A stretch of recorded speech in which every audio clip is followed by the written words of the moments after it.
El Señor esté con todos ustedes.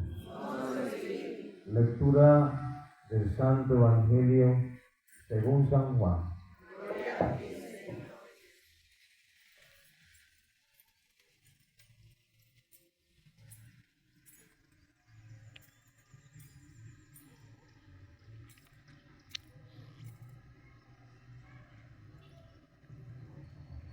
En aquel tiempo dijo Jesús a los judíos: Yo soy el pan vivo que ha bajado del cielo. El que coma de este pan vivirá para siempre. Y el pan que yo daré es mi carne para la vida del mundo. Los judíos empezaron a discutir entre ellos y se decían: ¿y este cómo va a darnos a comer de su carne? Jesús les dijo: les aseguro que si no comen la carne del Hijo del Hombre y no beben su sangre, no tienen vida en ustedes. El que come mi carne y bebe mi sangre tiene vida eterna, y yo lo resucitaré en el último día. Mi carne es verdadera comida y mi sangre es verdadera bebida. El que come mi carne y bebe mi sangre vive en mí y yo vivo en él. El Padre que vive y que me ha enviado, y yo vivo en el Padre, del mismo modo el que me come vivirá por mí. Este es el pan que ha bajado del cielo, no como el que comieron sus padres y luego murieron. El que come de este pan vivirá para siempre. Palabra del Señor. Aleluya. Podemos sentarnos.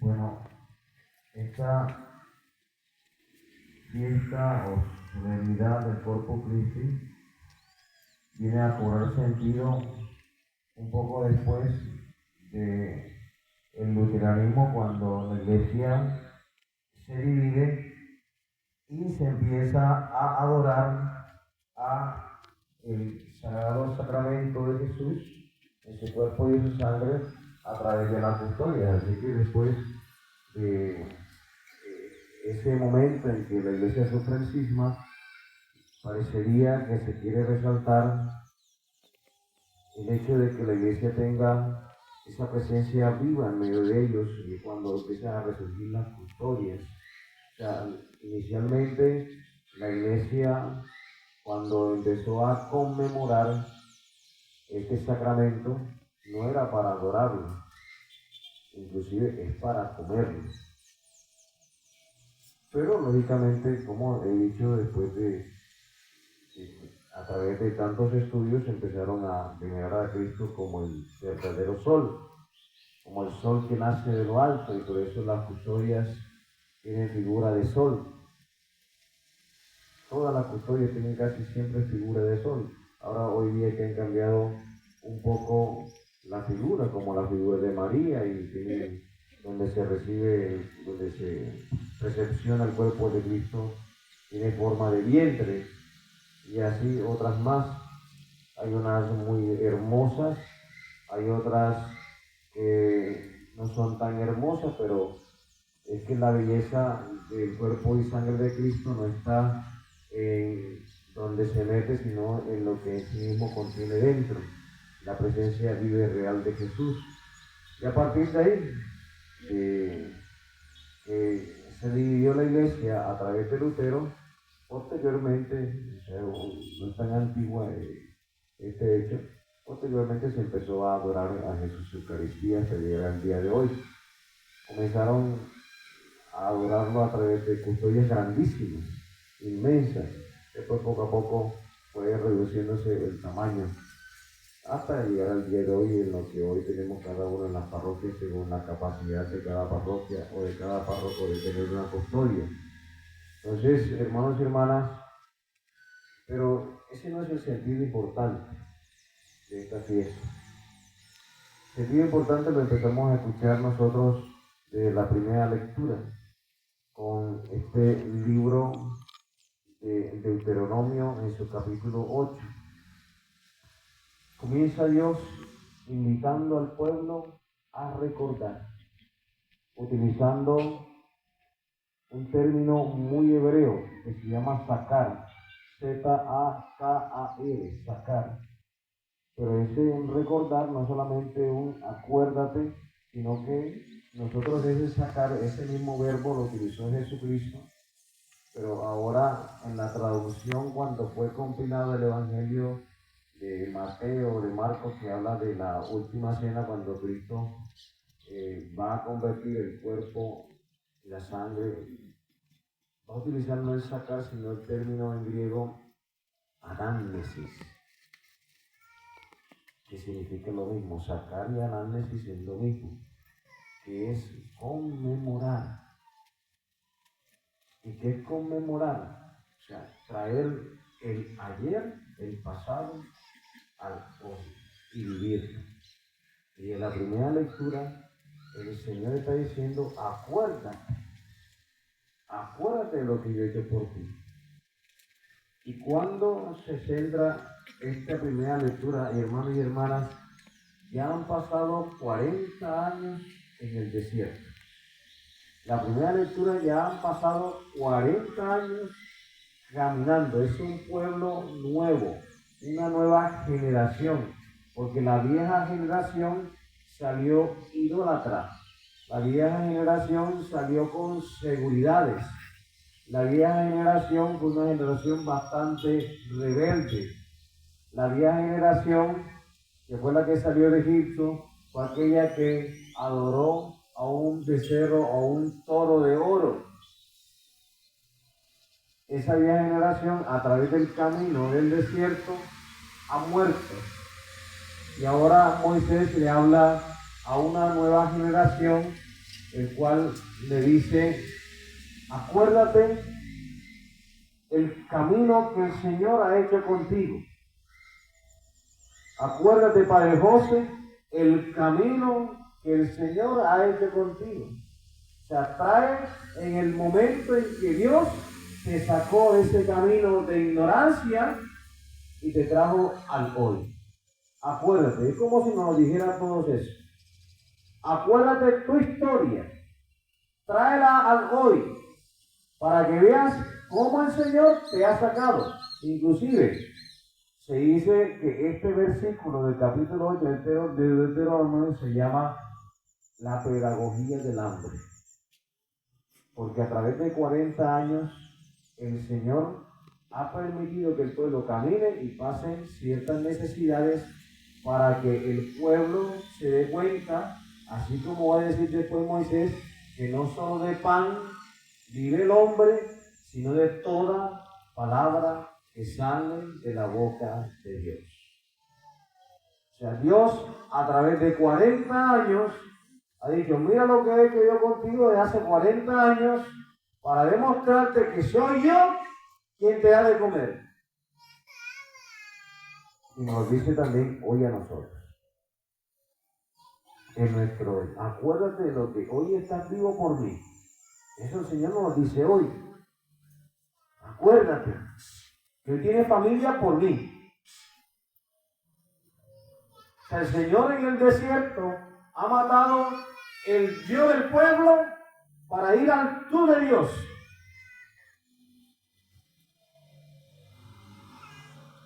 Eso es lo que ha hecho Dios a través del camino de 40 años en el desierto y seguramente lo ha hecho en tu camino y en el mío. En el desierto ha muerto el yo nuestro para entrar en el tú de Dios. Acuérdate de eso. Es que Dios no quiere para nada egocéntricos, Dios no quiere para nada egoístas. Dios quiere humildad. Y el camino del desierto es eso.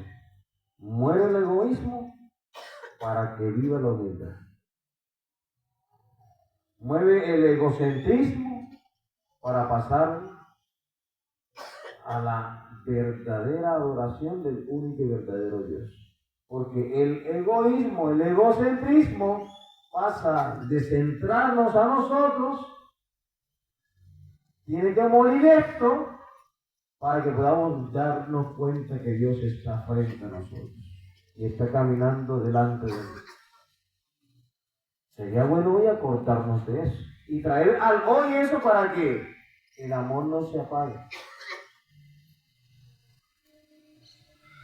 El salmo de hoy también nos habla en una parte en específico de cómo Jesús se esconde en este salmo.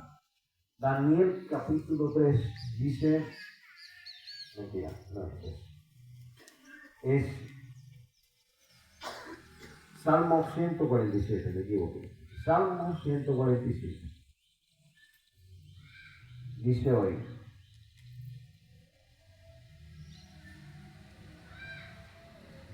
ha puesto paz en tus fronteras, te llena, te sacia con flor de harina. ¿Saben que la flor de harina es el maná en el desierto? Te sacia con flor de harina. Él envía su palabra a la tierra y esta palabra corre veloz. Salmo 147. Este salmo, ¿cuándo se presenta? Cuando Jerusalén retorna del exilio. ¿Saben que Jerusalén o Israel salió de su tierra expulsado? Después que Dios lo trajo de Egipto, el pueblo se lo olvidó a Dios. Y Dios le permitió, como se le olvidó, bueno, vamos a ver cómo te va, así como el hijo pródigo, vamos a ver cómo te va sin mí. Esa historia se sigue repitiendo hoy en nuestra vida. Vamos a ver cómo te va sin Dios. Cuando el pueblo se dio cuenta que vivía sin Dios, vinieron los otros pueblos, lo invadieron, lo arrasaron, lo destruyeron y lo sacaron fuera de su tierra. ¿Saben cuántas veces pasó eso? 3 veces. 3 veces. El pueblo salió de su tierra, le destruyeron el templo. 3 veces. Y después de eso tuvieron que pasar 400 años para que viniera el Mesías.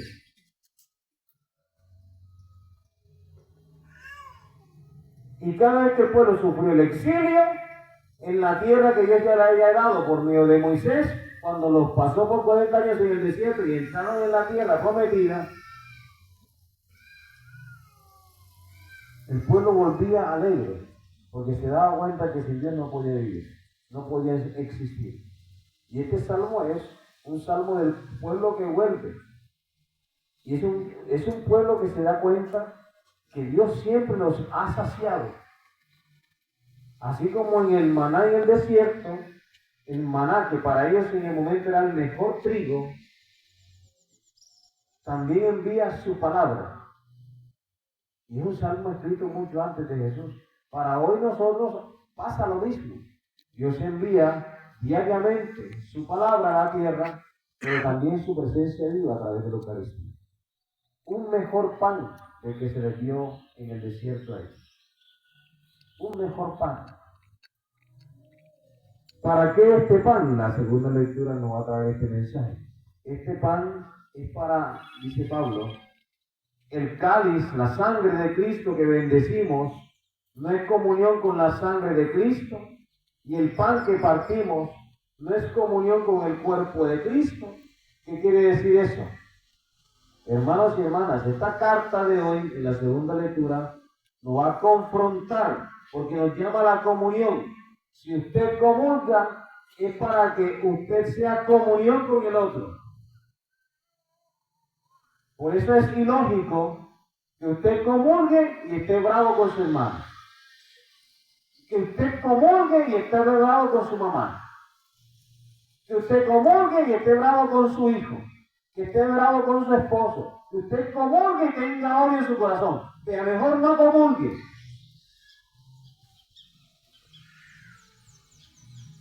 Mejor no comulgue.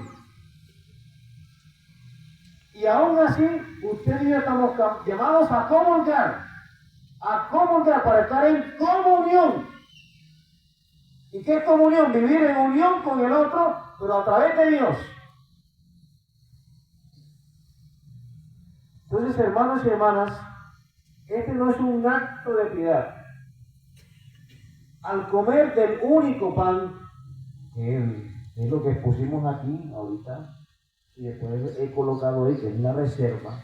Al comer de ese único pan, los que somos muchos, nos transformamos ontológicamente en un solo cuerpo. O sea, Dios, al comulgarlo, porque es que todos debemos comulgar, todos. Por eso es importante estar en comunión con Dios. Es que no solamente casarme, es estar en comunión con el otro también, especialmente con los que viven conmigo. No solamente confirmarme, sino que esta confirmación, para los que están en catequesis de confirmación, esta confirmación me obliga a comulgar a Cristo para estar en comunión con el otro, en comunión con esta parroquia que es iglesia. No se entiende que me confirme y no aparezca más. Igualmente con los de primera comunión, no se entiende a alguien que de la primera comunión y no venga más. No entendió entonces eso.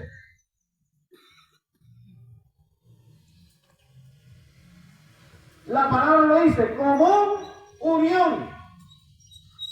Y parece que comulgaron la primera comunión y dijera común división, no vengo más. ¿Sí? Yo no entiendo eso. ¿En qué momento la iglesia enseñó?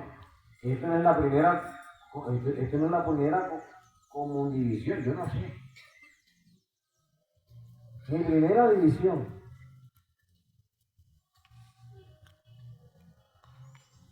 Esto, Pablo me está diciendo, si comulgo, me uno al otro, a los demás que comulgaron. Si no, no comulgo. No comulgue, hermano y hermana.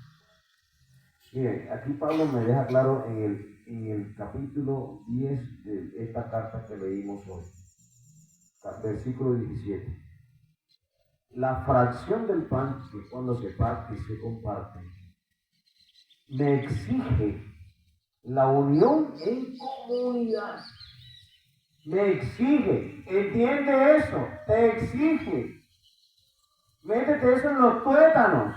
Comulgar me exige estar en comunidad. Si no, yo no sé qué hacemos aquí. No podemos comulgar a Cristo, que es la cabeza, si pisoteamos a Cristo en los miembros, o sea, en los demás. O sea, esto es ilógico. ¿Qué es lo más lógico? Estoy en comunión con mi hermano que también viene aquí. El evangelio de hoy es uno de los evangelios o de los versículos más hermosos que tiene Jesús. Juan 6, versículos 51 al 58. Vean, Jesús en este evangelio de hoy es radical. Yo quiero que entiendan esto porque esto es lo que nos diferencia de todas las religiones. Vean, Jesús es radical en el lenguaje que está expresando en la sinagoga. Está en la sinagoga. Pasa de decir, yo soy el pan, a exigir acciones físicas crudas. ¿Cómo así? En el texto griego original pasa del verbo pago, griego, que es comer en general, y pasa al verbo trogo, que significa masticar. O sea, está diciendo, después que dije, coman de este, quien coma de mí, está diciendo, quien me mastique y me trague. El que come trogo, mi carne, y bebe mi sangre, tiene vida eterna. Quien me mastique, está diciendo. Por eso es que a ellos se les explota la cabeza al decir, ¿cómo así? ¿Cómo está diciendo que lo muerta? y que arranque un pedazo de carne y me lo coma. Por eso a los judíos les explota la cabeza, así como a nosotros también nos explota de que Dios esté ahí. Porque todavía no lo creemos.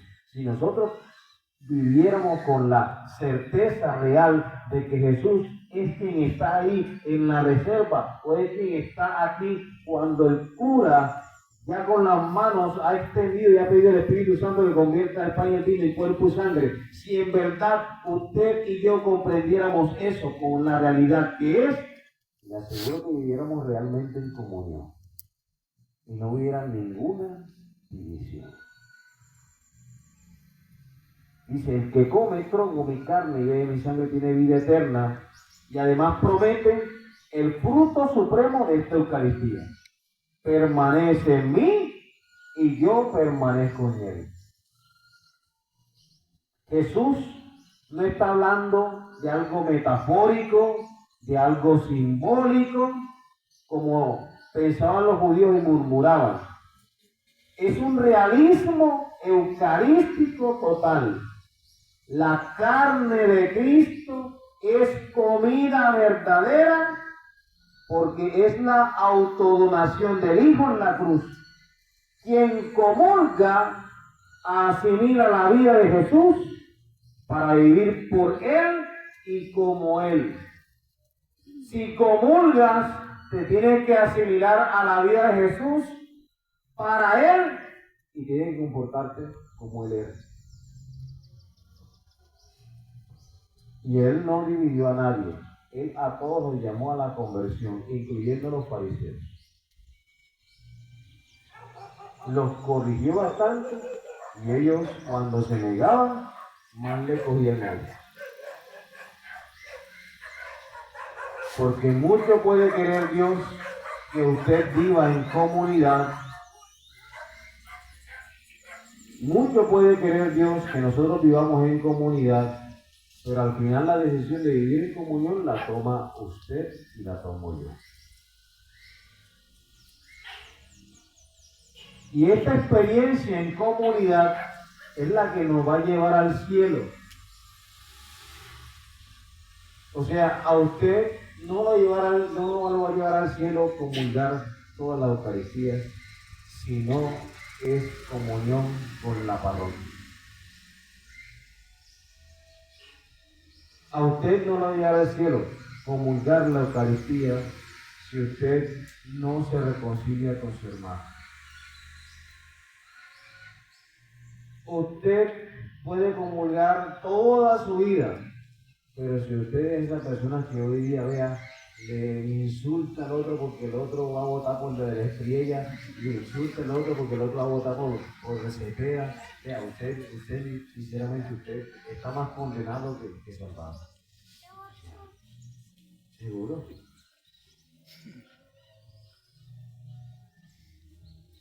Seguro, es que esto no es.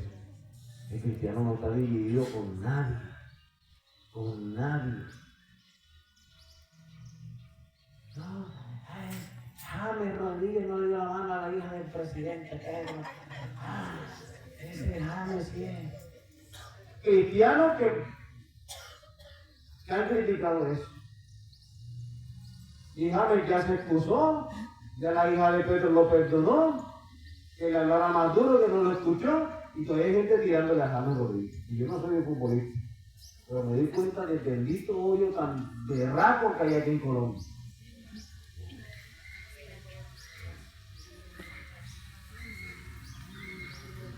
Vea, ya James y la hija de Pedro se reconciliaron y usted le tiene odio ya a James Rodríguez porque es de la derecha, es del fascismo.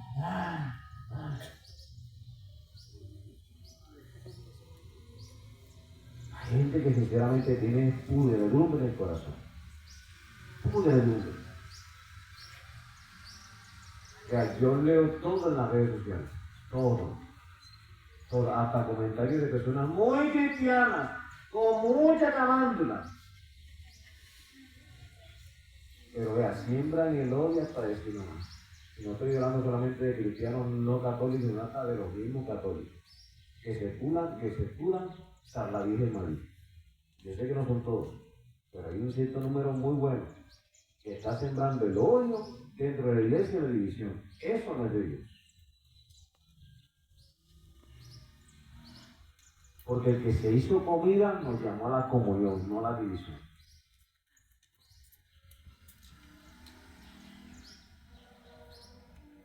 Así que, hermanos y hermanas, estamos obligados a ser uno en Cristo. Y recuerden, este misterio hermoso del cuerpo y sangre de Cristo, hermoso, es un misterio hermoso, no se hizo para verlo, se hizo para comer. Por eso yo invito a todos los que no han podido comulgar, luchen para volver a comulgar. Luchen.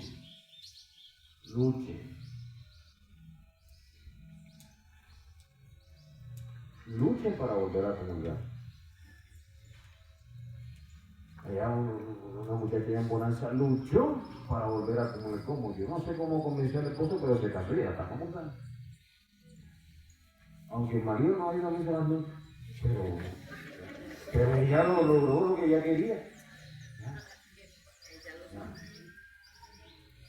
Ella luchó. Se casó y logró comulgar otra vez. Eso es una lucha. Y mientras yo le digo, aquí no, tráelo, porque yo lo trataba de convencer a traer al esposo. Total, lo consiguió y se casó en Santa Catalina. Bueno, qué bueno que lo haya conseguido, pero luchar que ya está ahora. Y ahora él me invita a la comunión, está en proceso, me invita a la comunión.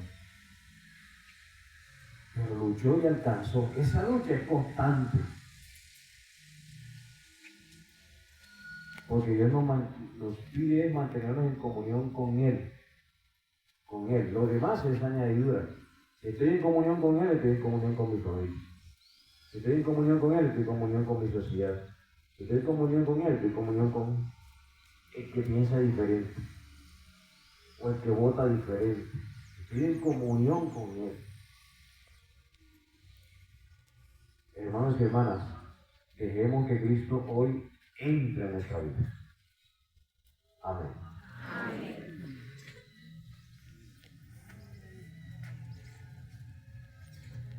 Nos ponemos en pie. Creo en Dios Padre Todopoderoso, Creador del cielo y la tierra. Creo en Jesucristo, su único Hijo, nuestro Señor, que fue concebido por obra y gracia del Espíritu Santo, nació de Santa María Virgen, fue crucificado, muerto y sepultado, descendió a los infiernos, al tercer día resucitó de entre los muertos, y a los cielos está sentado a la derecha de Dios Padre Todopoderoso, desde allí de venir a juzgar a vivos y muertos. Creo en el Espíritu Santo, la Santa Iglesia Católica, la comunión de los santos, el perdón de los pecados, la resurrección de la carne y la vida eterna.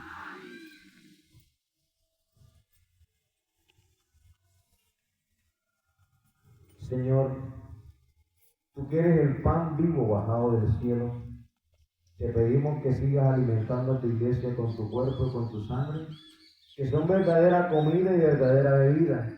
Y digamos todos, alimenta a tu pueblo, Señor. Alimenta a tu pueblo, Señor. Por el Papa León XIV, los obispos y los sacerdotes, para que alimenten a tus fieles no solo con el pan material que nutre el cuerpo, sino con el pan vivo bajado del cielo. Pues quien come de este pan vivirá para siempre. Oremos. Alimenta a tu pueblo, Señor.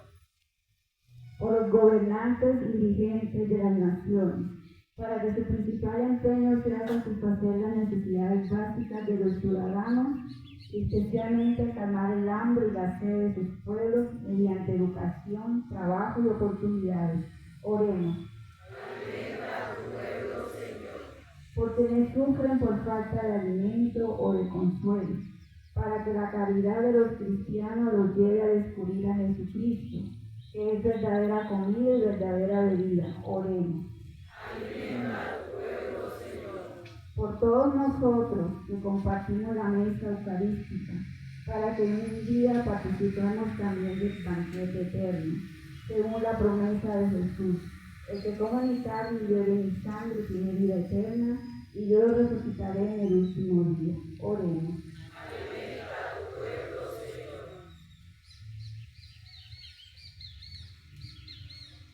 Señor, atiende la súplica llena de fe y esperanza de tu pueblo santo y aliméntalo con tu cuerpo y con tu sangre, que son verdadera comida y verdadera bebida.